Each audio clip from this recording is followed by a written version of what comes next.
रहीम अस्सलाम वालेकुम। Welcome back to my channel guys. कैसे हैं आप सब? होपफुली आप सब लोग बिल्कुल ठीक ठाक होंगे। तो जनाब यहाँ पे आज मैं बना रही हूँ आलू मटर और गाजर की रेसिपी। ये मैंने गाजरें और मटर जो है आलू इकट्ठे जो है ना वो कट किए हुए हैं, और ये मेरे पास अलग से मटर हैं। ये मैं जो है ना वो दाने इसके अंदर ऐड करूँगी जब हम लोग मिक्स करेंगे। मिक्स वेजिटेबल्स यहाँ पे बना रही हूँ बहुत ज़बरदस्त और बहुत अच्छे तरीके से। आपने मेरी वीडियो को फुल वॉच करना है एंड तक, और फिर उसके बाद आपने मुझे फीडबैक ज़रूर देना है कि आपको मेरी रेसिपी कैसी लगी। तो फिर चले इसको हम बनाना स्टार्ट करते हैं। तो सबसे पहले यहाँ पर मैंने जो है ना वो घी को गर्म कर लिया। घी ऑयल जो चीज़ आप यूज़ करते हैं ना, आप उसका यूज़ यहाँ पे कर लीजिएगा। तो उसके अंदर मैंने जो है ना वो स्लाइस किया हुआ प्याज डाल दिया। प्याज को हमने थोड़ा सा करना है सॉफ्ट, और उसको सॉफ्ट करने के बाद जो है ना वो ये मेरे पास है जिंजर गार्लिक पेस्ट और सब्ज़ मिर्चों का पेस्ट। तो ये दोनों चीज़ों को जो है ना वो हमने इसके अंदर ऐड कर देना है। तो थोड़ा-सा पानी का छींटा लगा के ना इसको अच्छे तरह से आपने पहले भून लेना है, ताकि इसमें जो लहसुन का कच्चापन है ना वो ख़त्म हो जाए, लहसुन वगैरह की स्मेल इसमें से ना आए। और साथ में 2 टमाटर ऐड कर देने हैं आपने कट करके। और यहाँ पर एक टिप ये है कि जब भी आप ये मिक्स वेजिटेबल्स बनाएँ, गाजरों का सालन ख़ासकर, तो उसमें जो है ना वो आपने जो टमाटर का ज़्यादा यूज़ करना है, ताकि जो है ना हमारा सालन ज़्यादा टेस्टी बने। और साथ में जो है ना वो आपने कुछ ड्राई इंग्रीडिएंट्स ऐड करने हैं, जिसमें 1 टेबलस्पून मैंने डाला है नमक, 1 टेबलस्पून हल्दी पाउडर, और जो है ना वो हाफ़ टेबलस्पून इसके अंदर हमने पिसी हुई लाल मिर्च का ऐड कर देना है।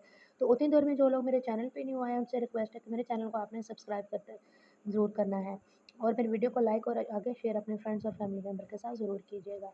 तो मसाले को जो है ना भूना बहुत अच्छे तरीके से, और उसके साथ जो है ना वो मैंने 2 टेबलस्पून इसके अंदर दही के ऐड कर दिए। मेरे पास जो है ना वो दही मसाले वाली थी, इनकी ग्रीन चटनी वाली थी, तो मैंने वही इसके अंदर जो है ना वो ऐड कर दी है।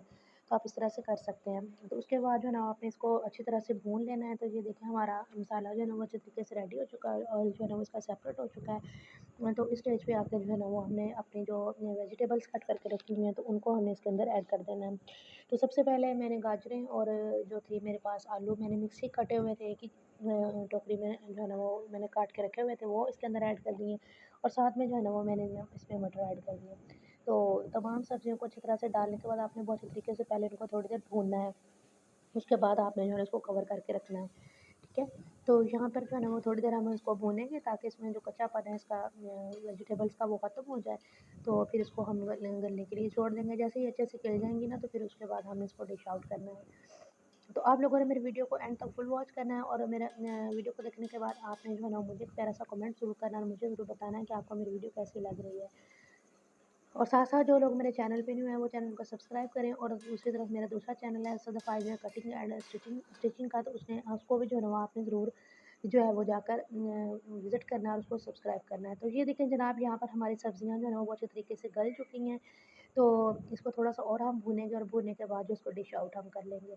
तो डिश आउट करने से पहले जो है ना वो मैंने इसके अंदर जो है ना वो डाला है ज़ीरा, और जो है ना वो ड्राई धनिया पाउडर। उनको जो है मैंने पाउडर बना के रखा है, तो वो मैंने दोनों चीज़ें इसके अंदर ऐड की हैं। तो ये देखें जनाब, हमारी मिक्स वेजिटेबल्स जो है ना वो बन चुकी हैं। तो इस तरीके से आप एक बार इसको ट्राई ज़रूर कीजिएगा।